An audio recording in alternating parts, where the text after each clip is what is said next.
Good day again, engineers, and welcome back to our calculator technique video for differential calculus.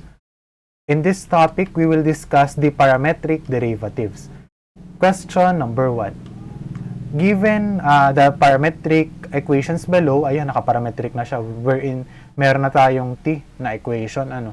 So, you need to find the derivative ng parametric equation below, wherein ang x ay equal to 2t squared plus 3t and y is equals to 4t cubed minus t. Pwede mo naman to i-manual. So, kapag manual yan, i-derivative mo muna to with respect to t, dx over dt. Then ito, with respect to t din, dy over dt. Okay, dx over dt, magiging 40 plus 3.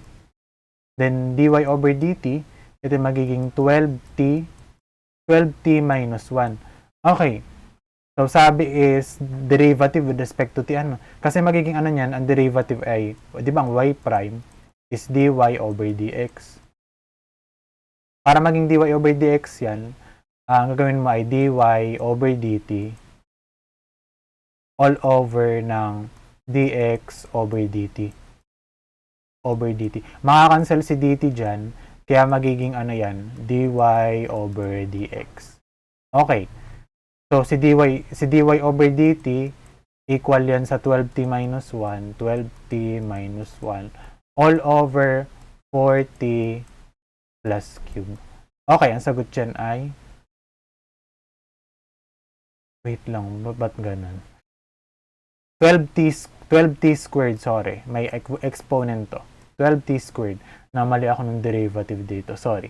12t squared. Nakalimutan ko lang yung exponent. Okay. 12t squared minus 1 all over 4t plus 3. Ang sagot dyan ay letter A. 12t squared minus 1 all over 4t plus 3. So, sa calculator technique, ganito lang yan. Okay. Sa halip na t yung value, gagawin mo siyang x kasi wala namang t sa calculator. Okay. Gagamitin pa rin natin differentiation equation, differentiation function, yung ddx. Ay, sorry, mali, integral yan. ddx, shift ng integral. Then, ang i-enter mo dito is yung y, kasi nga sabi is dy over dx ang kailangan natin. So, dy, dapat y yung nasa taas na equation. 4x cube minus x. Tapos, set ka ng value ng x, kahit anong value. So, in this case, 1.1. So, another one is yung para naman sa x, sa derivative ni x. Okay, 2x squared plus 3t. Okay, ang value ni x ay 1.1 equals. I-store mo to sa A.